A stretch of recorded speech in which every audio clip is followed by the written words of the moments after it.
we conducted camp at the Lotus Smart School to bring awareness in the children's dental health awareness, so that the children should brush daily 2 times and they should not take sweets and chocolates in the evening.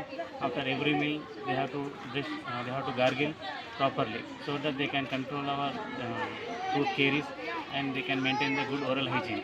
Thank you. Good morning అందరికీ. ఈరోజు మా lotus పాఠశాలలో విద్యార్థులందరికీ free dental checkup నిర్వహించడం జరిగింది.